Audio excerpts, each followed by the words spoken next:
Welcome in. It is Big Ten Today. Great to have you with us on this Friday. Dave Revson and Rayfeld Davis. We are presented by Gatorade. Just as we all predicted in the preseason, Maryland, Penn State, Northwestern moving on to the round of 32. Three teams that were picked no higher than 10th in the Big Ten. Well, this is why you play the games at the beginning of the season. Everyone's in the locker room. They're choosing their season goals. No one believed in Penn State. No one believed in Northwestern. Maryland had a new coach, but they figured it out at the right time of the season. I would say they have, and for that reason, they are our big story on this Friday. 5 teams actually got it going yesterday. The Terps rallied from 13 down early to win. Northwestern never trailed in an 8-point victory, and Penn State 13 of 22 from 3. They dismantled Texas A&M. Iowa and Illinois, meanwhile, bowing out, both plagued by shooting woes. Illini falling to Arkansas, Iowa losing to Auburn. Let's start with Northwestern. The backcourt has kind of been the key all year. Not kind of, it has. And there was no different last night. Boo Buie has been fabulous all year, but Chase Audige and Ty Berry had been struggling a little bit with their shots.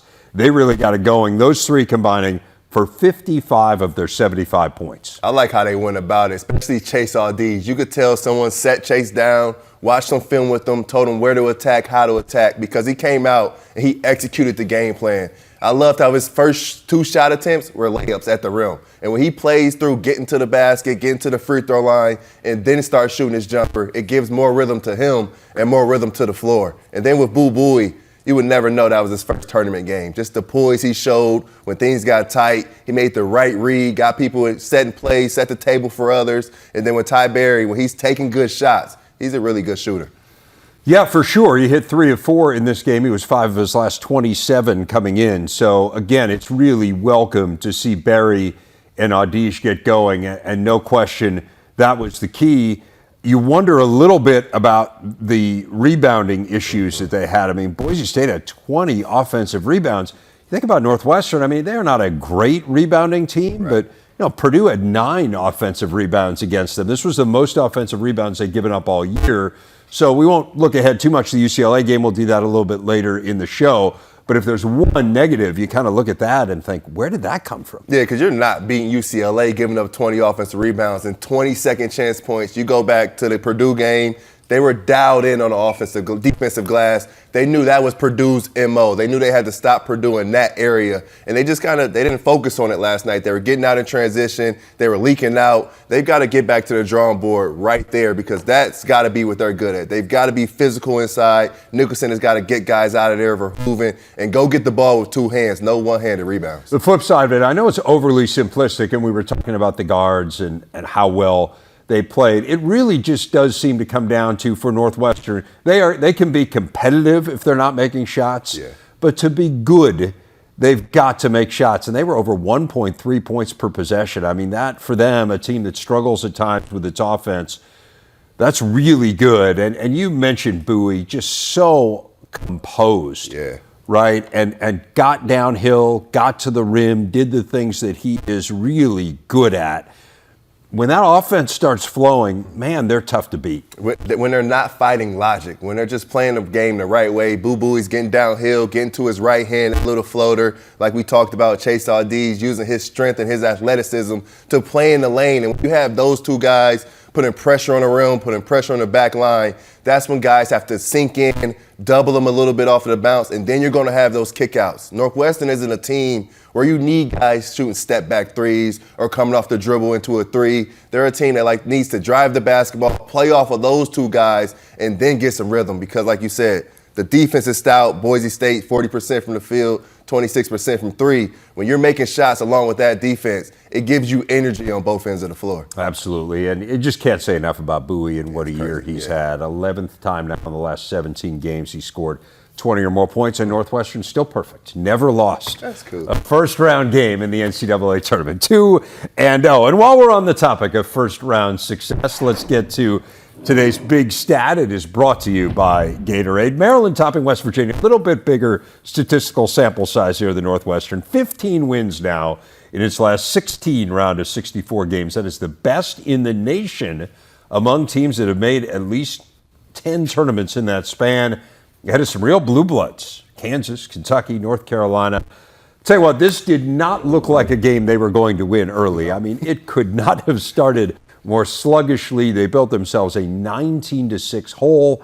How did they dig out of it? Julian Reese. Julian Reese approached this game. He's played against Zach Edey. He's had to guard Hunter Dickinson, Trace Jackson Davis. He looked at Jimmy Bell Jr. like he was no challenge at all. He went right at him on the inside. And you could hear Coach Willard say, I'm going to give Juju the ball. Juju, I need a bucket. And Juju gets him one. He was a big factor on both ends of the floor. He had 3 blocks on the defensive end. His energy was there. Sometimes he had to calm himself down from getting a technical foul. But Juju's got to play this way. He stayed on the floor, didn't get in foul trouble. And when he's this way inside, it gives him a chance against anybody. 12th time in the last 13 games he scored in double figures. They were plus 10 in the paint. And to win a game where Jahmir Young was really a non-factor. I mean, he made 1 field goal. He was a factor. He was kind of a negative factor. I mean, 6 turnovers. It was really strange to see. It felt like the foul trouble kind of threw him off his game, and he just never got into a flow, Rafael. But to me, that's not going to happen very often, right? I mean, Jahmir Young has shown us what a great player he is. And so if you win a game where he plays like that, I see that as a net positive because he's going to play a lot better here going forward. Yeah, it gives everybody else on the team confidence. A guy like Akeem Hart, they're 8-1 when Akeem Hart scores 15-plus points. So when Jahmir Young didn't have it, Akeem Hart stepped it up, and it wasn't just his offense. He was making shots, getting to the basket, but defensively, Akeem Hart was big time. Stevenson for West Virginia is a guy that can get you 30 points. He's had that a couple times this season, 11 games over 20. He can score the basketball. And in this one, 9 points, 4-17 from the field. So when Akeem Hart, when he's feeling good offensively, it carries into his defense. And there's not a player in the country where I don't trust Akeem Hart to guard one-on-one. I really thought it was the defense ultimately that sparked them. You think about, first of all, West Virginia could have had a far bigger lead with how long Maryland was floundering around there in the first half. But in that first half, West Virginia, 4 different scoring droughts of 2 minutes or longer. So they were they made it really hard on West Virginia, and then they found their footing. I mean, Maryland ended up shooting better than 50% for the game, which is crazy. Of course, they were just turning it over left and right at the outset of the game. It wasn't so much missing shots as it was not actually getting shots on the rim, which is an important part of the game. But that, to me, I mean, they're always going to be, this team anyway, is going to be about its defense. I mean, that to me is kind of where they've made their hay this year, and again, bodes well here moving forward. I mean, you think about the last 4 minutes when it's winning time, when you have to step on the gas. West Virginia shoots 2 for 10 to finish the game, and that's all credit to Maryland being dialed in, knowing personnel, flying around, making West Virginia take tough twos. I mean, their defense is stout, but you got Don carrying those guys when he's able to make shots from deep, when you got Dante Scott being aggressive on the block, feeling good about himself. You can have a game where Jahmir Young doesn't play his best, and that gives him so much confidence going to the next one. Because Jahmir Young, he got that first game out of his system. He hasn't been in the NCAA tournament, the big lights, all of the media and everything surrounding the game. He's got that first one out. I expect him to have a huge game against Alabama. They will try to make it out of the first round for just the second time in their last 10 appearances. Again, we'll preview the game against the Crimson Tide coming up a little later in the show. Let's talk about Penn State. Yeah, man. I mean, holy cow. Like, not only did they win the game, they absolutely annihilated a Texas A&M game that the narrative was, and I will be the first to say, I perpetrated this narrative. I mean, I thought Penn State, or Texas A&M, I should say, was ridiculously underseeded. Coming into this tournament with how good they've been. I cited the stats since January 1st. You look at Bart Torvik, you can seed teams in terms of their efficiency. They were the 6th highest ranked team in the country since January 1st. They had been playing so well. And Penn State, you get a sense now for why Big Ten teams struggled so much with Penn State. They are so hard to defend. And if this is the first time you see them, good luck. Yeah, because 3 days is not enough to teach your guards. Don't come down to help. Wade Taylor doesn't need you against Jalen Pickett, or he's driving a pass, or you're teaching Julius Marble and those big men. Don't come over. Don't help up. He doesn't need you. I remember Coach Painter would say that all the time for A.J. Hammonds when he's one-on-one in the paint. He doesn't need your help. When you're helping, it's giving guys like Andrew Funk open looks, Steph Lundy. Jalen Pickett is a load. And then teams try and get in one-on-one battles with him. You see Wade Taylor tried to go back and forth. He picked up 2 quick ones in the first half, only gets 10 points for the game, 2 for 15 from the field. Penn State tricks you into shooting a lot of threes. Texas A&M is a team that does not shoot a lot of three-pointers, and they shot themselves out of the game, 10-34 from the three-point line. You can't play that way against Penn State. Jalen Pickett was just phenomenal, and we have marveled about his statistics all year. But how about this one? So the assist became an official stat in college basketball 40 years ago. In that time now, Jalen Pickett becomes the first player in an NCAA tournament game ever. We're talking about 40 years to have 15 or more points, 7 or more assists, 7 or more rebounds, play all 40 minutes in a game that his team won. Only player. First guy ever to do it. Crazy. So, again, I say this a lot with Jalen Pickett. Like, we misuse the word unique a lot. I mean, unique literally means one of a kind. I really believe he is a unique player. And again, the numbers back it up. There just hasn't been a guy like him in college basketball. And when he gets it going, he's the catalyst for everything. As you mentioned, Funk, they're just so hard to defend. And he's so fun to play with. You look at guys sometimes where they're averaging close to 20 points and they're the guy on their team. Sometimes that comes with the ego. Sometimes that guy in the locker room isn't fun to deal with. But Jalen Pickett is the ultimate team guy. There's times this season where I want him to score more, and he's looking for his teammates, trying to get everybody open looks.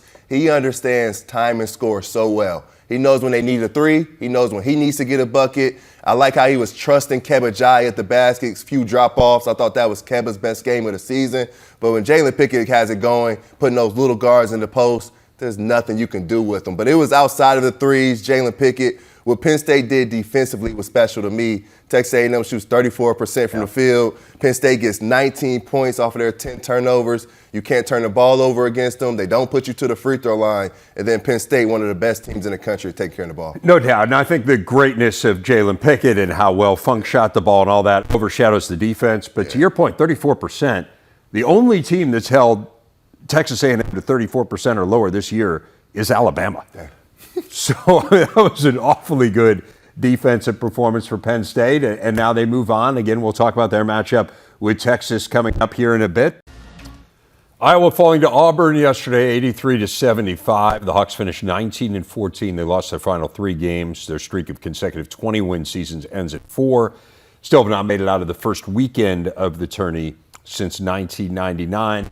And Rafael, sometimes it is as simple as making shots, and in this game, Iowa just didn't make them, particularly in the first half. They were 0 for 9 for 3, and they are just not a team where their defense will make up for them not making shots. If they're not hitting, this is kind of what it is. Yeah, they didn't make shots, and they had good looks in the first half. They just missed them. I mean, Chris Murray has some great looks that he normally makes, just didn't go down for him, and that killed him because sometimes Iowa's offense, it can bleed into how hard they play on the defensive end, and if they're not scoring buckets, they're not scoring the ball, they don't get to set up that press that can turn you over and whatnot. So those 2 things really hurt him in the first half. And then you don't expect Chris Murray to go 5 for 18 from the field, just 3 for 11 from the three-point line. He's been their catalyst all season long, one of the best players in the country. He just didn't have it going. And sometimes when your best player doesn't have it going, you combine that with not making shots from the road guys, it's not a recipe for success. It was not 7 of 27 from 3 for the game. And this was kind of a theme of their year.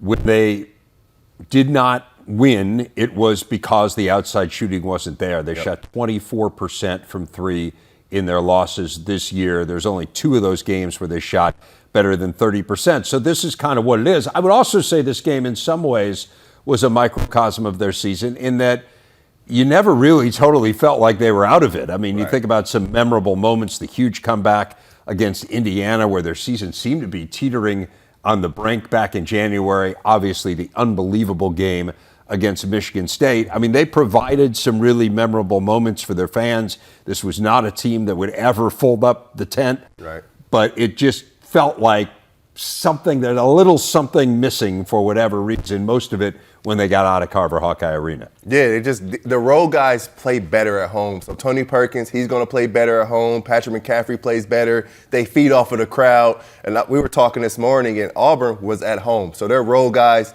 when they would make a basket, the crowd would get them into it, give them some energy. So that hurt them there. And then the matchup that I thought Iowa would have an advantage was Tony Perkins and Wendell Green. Tony Perkins ended up fouling out, didn't shoot it well from the field. Wendell Green ended up winning that matchup. So your point guard, he's got to have a good one. Your best player's got to have a good one. And then you don't make shots. It's tough. And then you look at the style of Iowa basketball. They want to get up and down. They want to run. They want to push the tempo. They were minus 18 in fast break points. That's not how Iowa wants to play the game. You know, it's interesting. I do give them a lot of credit for not pointing to the fact that they were playing a road game. I mean, They mentioned it, but everyone in the postgame said, well, that's not an excuse. I happen to think it kind of is. Yes, it is. I mean, I think it's, again, I've been beating this drum all week. I think it's patently ridiculous that Auburn would get to play what was, for all intents and purposes, a home game. They were the worst seeded team. There is no way an 8 seed should go on the road for a game against a 9 seed. It is a flaw in the system. And again, I give Iowa credit for taking the high road. I'm not taking the high road. Me neither. I think it was utterly and completely ridiculous. But as it is, they are out in the first round of the dance for the second straight year. Remember, the previous 4 appearances they had made it through. Season ending for Illinois as well. A 10-point loss to Arkansas, a game they trailed virtually start to finish. The Illini also fizzled down the stretch. They lost their last 3, a team that got as high as number 16 in the nation. They did make the tourney for the 3rd straight time. Still haven't made it out of the first weekend, though, since playing for the national title in 2005. And I would kind of say, not to hammer the same theme, but it felt like this game was a little bit like their season too, right? They had a few moments, but it felt like they were disjointed and disconnected, and this is kind of what it is. Again, there's a lot of talent out there for Illinois, but it never really seemed to mesh, and it didn't really mesh yesterday. And it all came out after the game. If you listen to Coleman Hawkins in the locker room in the press conference, they were disconnected all season long. Guys weren't running sets. Guys were forced self. They were shooting bad shots. They just never had any connectedness in the locker room. That showed on the court. I mean, you go into March, you have 17 turnovers. Arkansas scores 19 points off of them. You're not winning that game. You're not giving yourselves a chance. You look at the box score, Arkansas shot 11 more field goals than Illinois did. They had more chances at it, and that's because Illinois could not take good shots, and they just kept turning the basketball over. It is really strange to me to hear players say after a game, we just didn't do what the coaches wanted us to do. Yeah. They gave us sets to run, and we didn't run the sets. Yeah. Explain that to me, because from an outsider's point of view, that just seems utterly bizarre. Yeah, no, I've been in that same exact situation. It wasn't in March. We were last place in the Big Ten when I was at Purdue. We went to a press conference, and I just said, Coach is telling us to do the right things. We just aren't doing them on the court. And you may have some of those guys on the floor where my way works. I'm going to do this my way, especially if they score a basket doing it their way. They keep doing it. They think their way is going to work, especially if they've had success in March. And it really showed last night. The ball wasn't moving. And then defensively, they just got flat out, just drove to the basket. You think about Arkansas, 73 points, only 4 assists. It was all about just taking your man, finding the matchup, get to the basket, and get your game on. And when you're not making shots on the offensive end, it can't bleed into the defensive end. That's what's been happening in Illinois all season long. The other thing that's just such a disconnect to me is the three-point shooting. Yeah. Right? I mean, once again, nearly more than 40% actually of their shot attempts in this game were three-pointers. You think about them being the worst three-point shooting team in the Big Ten in conference play, the best two-point shooting team. And part of it is they were behind basically the whole game. And so you do understand there's kind of this natural inclination. But Brad Underwood said a bunch of times during the course of the year, we've got to get the ball inside. And I think the first basket of the game was Coleman Hawkins on a post-up. I don't know that he had another post-up the whole game. Yeah, I remember, like I said, my time at Purdue, we would track post feeds. We would say I throw the ball into A.J. Hammons on the block, I get a tally. If I drove the ball and got 2 feet in the paint, I get a tally. In Illinois, they didn't have that type of accountability with themselves on the floor. If a guy is taking bad shots, if, say, Terrence Shannon takes an ill-advised 3 and I'm Coleman Hawkins, I got to pull him aside and say, that's not what we want. We got to get the ball inside. You need a coach on the floor. Coach Underwood can do everything in timeouts, but when you're on the floor, when the free throw is being shot, someone has to huddle the guys up and tell them what exactly to do. They had none of that going on. And I look at Arkansas. They shot 27% from 3. Illinois shot 27% from 3. It's just Arkansas shot half the amount and decided to get the ball to the basket. It's tough, and one of the challenges, I think, in this day and age of college basketball is figuring out how your pieces are going to fit together, particularly if you're going to work the portal, and it just felt like Illinois' pieces didn't really fit. They didn't have a true point guard. Yeah. Once Sky Clark left, and he hadn't been great, frankly, before he did leave. So we'll see. Again, their teams work the portal really well, so we'll see if they're able to do it here. And some of those young guys are very good. Yeah. Purdue bounced out of the first four of the women's tourney last night, but 5 Big Ten women's teams still alive in the dance. 2 seeds Maryland and Iowa play today, as does Michigan, Indiana, and Ohio State in action tomorrow. Megan McEwen joining us now from L.A., where she is covering the women's tournament. Let's focus in, Megan, on the teams playing today. Let's start with Maryland. They will be battling Holy Cross, obviously a home game for the Terps, one in which they would be considered a heavy favorite. What do you focus on with Maryland here as they head into the dance? The Terps have put together a fantastic end of the season. When they started out the year, we weren't quite sure how their roster would come together, considering the fact they had only 3 players returning from the year before that had significant playing minutes in Brenda Free's system. But to have the emergence of Abby Myers, Lavender Briggs, Brene Alexander, they've been so impactful, especially over the course of the last month. Maryland is peaking at the right time. You saw that in the Big Ten tournament. You saw that at the end of the regular season when they beat Iowa by 30 at home. They're a team not many people want to face right now because of just how well they're playing together. In addition to the fact that how do you guard Diamond Miller? I mean, she's going to be a first-round draft pick in the WNBA next month. So it's just going to be interesting to see what teams, as Maryland gets further and further into the tournament, how teams approach guarding them. Arizona, West Virginia, the winner of that game would be next, were they to beat the Crusaders. And again, Maryland, as you say, so high-powered, 12th highest scoring team in the country. Michigan plays today. They do not get to host. There's some thought maybe they would sneak into one of those spots, but it didn't work out for them. Actually missed it by a couple spots. They get UNLV, and UNLV, I mean, on paper, Megan, this is certainly record-wise pretty overwhelming team, and yet I know there's some question as to the level of competition the Rebels have played this year. Give us a sense for what you know of this opening matchup and how big a challenge it figures to be. I just called the Mountain West title game and UNLV was in it. So I'm actually pretty familiar with them at the moment. And the reason why they're so good is because they can establish an inside-outside game. But UNLV has a post player named Desiree Young, who could be one of the most physical post players, not just in the Mountain West, but in the country. She's got tremendous length. She's listed at 6'1", but I'm telling you right now, this woman is at least 6'2". And her length makes her feel like she's bigger. But she's averaging a double-double at 14 points and 10 rebounds a game. And then you have another player, Booker, who's just a really good driver getting to the basket. Now, I think at times she keeps the ball in her hands too much. And Michigan is so locked in defensively when it comes to on-ball defending and ball screen defense that I think if they can find ways to limit UNLV's paint touches, Michigan's going to come out on top very easily. But keep in mind, the Lady Rebels got to stop Michigan as well, and now you have a Wolverine team that's playing at full strength. Leah Brown is back, Layla Filia is back, and she was able to play a little bit during the Big Ten tournament. And so you have the strength that we saw Michigan compete with this year, which made them so good, which made them at times a team that could potentially be a host team in the NCAA tournament. And then you add in the fact that seeing that Lafayette miss some of the season, Elise Stuck got to step up for Michigan and get minutes, as did Jordan Hobbs. So now Kim Barnes-Rico has some depth she can go to on her bench. And as you get into March and you're playing games back-to-back, not a lot of time for rest, you don't have a ton of time to scout, having experience is huge. And that's exactly what Kim Barnes-Rico has been able to add to her team. Despite the adversity, she's been able to add depth.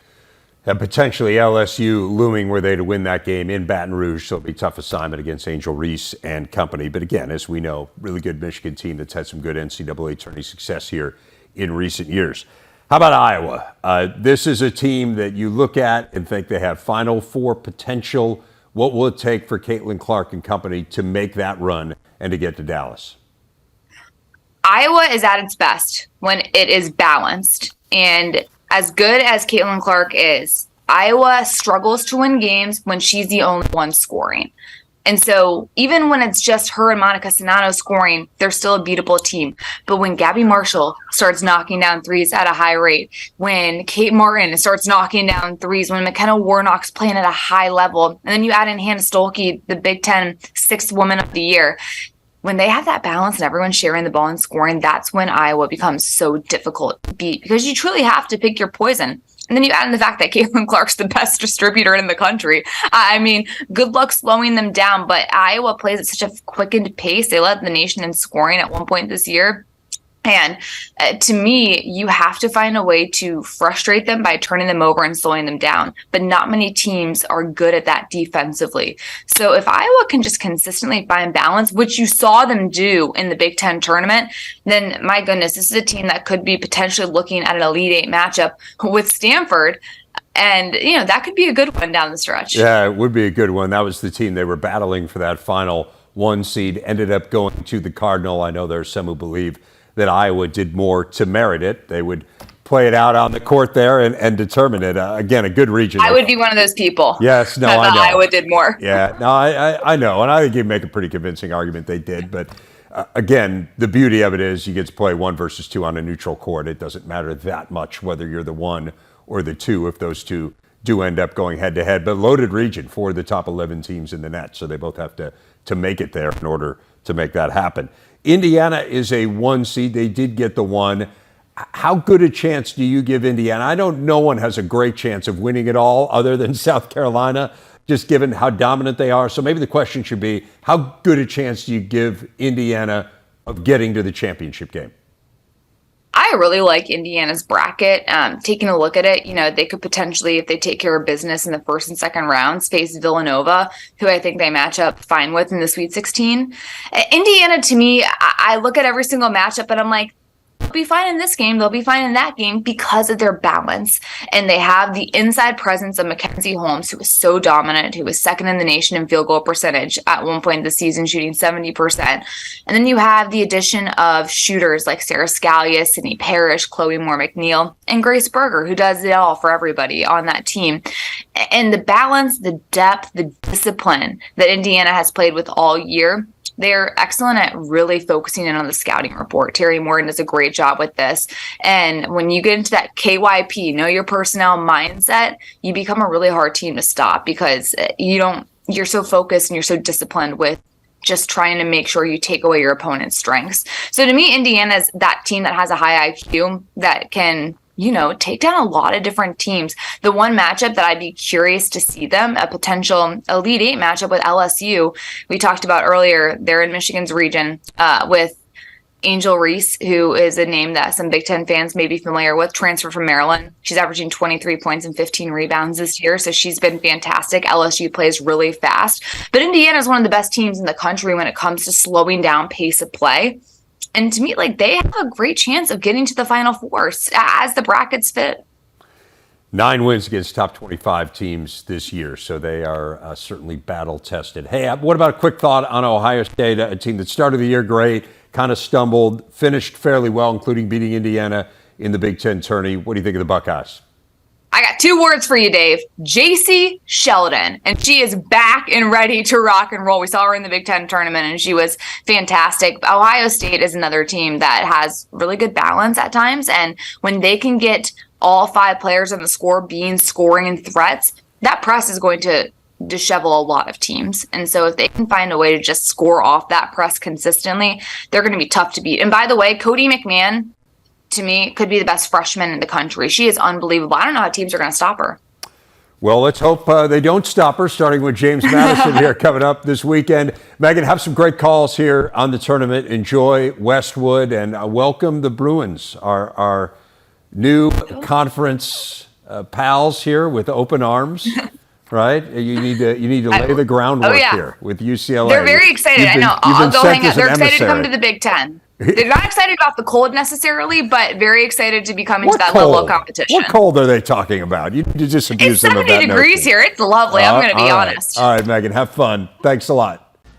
Let's take a look at the West region. Northwestern moving on. They will take on future Big Ten foe UCLA. The Bruins absolutely destroyed UNC Asheville. They were up 2 touchdowns, as you would say, very early in this game before Asheville was able to get on the board. They looked utterly overwhelming. Yeah. Now, again, you consider the level of competition. This is a team that Illinois has beaten this year, just as an example, but this is a really tough matchup for Northwestern, particularly having to play them out west in California. Yeah, and that's why you need Boo Boo and Chase Aldiche to be hooked up offensively, playing the game the right way, not taking ill-advised shots. You can't go out west, play against UCLA, and take bad shots, because bad shots are turnovers against a team like that. They're going to get out and run on you. And then Northwestern, they got to hit the offensive glass. The defensive glass. They struggled against Boise State, gave up 20 offensive rebounds. In the game against UNC Asheville, UCLA gets 14 offensive rebounds and 20 second chance points, 56 points in the paint. That's normally where Northwestern is good, so you kind of hope that balances out. You don't know if Bona's going to play, but Jaime Hawkes, if you let him dominate the offensive glass, it's going to be trouble all night long. It feels like Jaime Hawkes is a tough matchup for them, a really dynamic front court player, and UCLA shot 54% in that game yesterday. UCLA, of course, is noted for being a great defensive team as well. That's kind of Mick Cronin's mindset. Yep. What do you think about the matchup for Northwestern? And we have seen them get bogged down offensively at times this year. Drive the basketball. When things get stagnant, it does not mean take an ill-advised three-pointer. Chase Aldiche is as physical and as athletic as any guard in this tournament. He can get to the basket and finish at the rim. The thing about UCLA, they don't have, without Bona back there, not an intimidating shot blocker that you're scared of. So I expect Chase Aldiche to put pressure on the defense. And then on the other end, their post-trap. I don't know if Jaime Hawkes has seen the post-trap like a Nicholson and a Barron. And Northwestern's going to force UCLA to beat them from 3. And UCLA has struggled to do that this year. And keep in mind, UCLA, the best defensive team in terms of defensive efficiency in the country this year, but also without Jalen Clark, who's their best defender. He is out for the year with a torn Achilles. Maryland, they have to play Alabama in Alabama. Of course, Maryland getting the win yesterday, as we talked off the top, against West Virginia. Bama absolutely destroyed Texas A&M Corpus Christi. They scored nearly 100 points. They did it without Brandon Miller scoring a single point. It's crazy. Which is nuts. This is tough. Again, this is a road game. Yeah. There's really no other way to put it.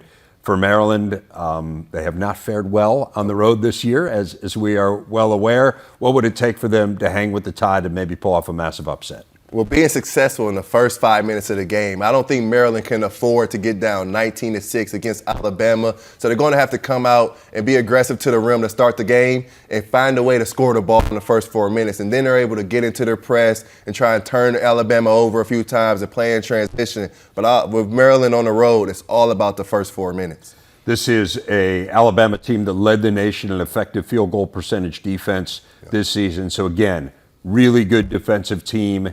We've seen Maryland be up and down on that offensive end of the court. They're really going to have to be clicking. You can't, needless to say, you can't have Jameer Young have a game like he had yesterday. I think we'd both be surprised if he did. Right? He's too good a player to have 2 games like that in a row, but they will need everyone clicking offensively to have a chance against the Tide. Finally, Penn State and Texas. The Longhorns moved on with a win over the Red Raiders of Colgate. We already talked about how dominant Penn State was in its game. What do you think about this veteran-laden team from Texas, a team that won the Big 12 tourney, pounding Kansas in the championship game? They have a very familiar face in the backcourt. You mentioned him earlier, former Minnesota Gopher Marcus Carr. What do you give? What do you give in terms of the chances here for Penn State? It looks like it's going to be a 3-point shooting contest in the game. You look at Texas against Colgate, 13-23 from the 3-point line. Penn State made 13 in their first game against Texas A&M. So Serge Rice, and then you got Andrew Funk. That's going to be a battle there. Who can make more shots? But then I look at Marcus Carr and I look at Jalen Pickett. You cannot get in a one-on-one game if you're Marcus Carr against Jalen Pickett, because Penn State is designed for Jalen Pickett to have the ball in his hands, for him to make every single play, for him to get guys involved. If you're Marcus Carr, you've got to continue to play the right way. But on the other end, they've got so many shooters at Penn State. Now Miles Dredd is making shots. You don't know, Mahafy's giving great minutes. I like Penn State in this one. I was going to ask you, which of these 3 matchups do you feel best about? You feel best about Penn State? Yeah, I feel best about Penn State. At this time of the year, you need guards. They make you go. Penn State maybe have the best guard in the country. They're making shots from deep. Texas isn't a team that kills you on the interior, and that's sometimes where Penn State, where they're likely to get beat, is on the inside. If you have a post guy you're giving the ball to. But when it's a guards game and it's mano a mano, I'm taking Jalen Pickett over all those guards.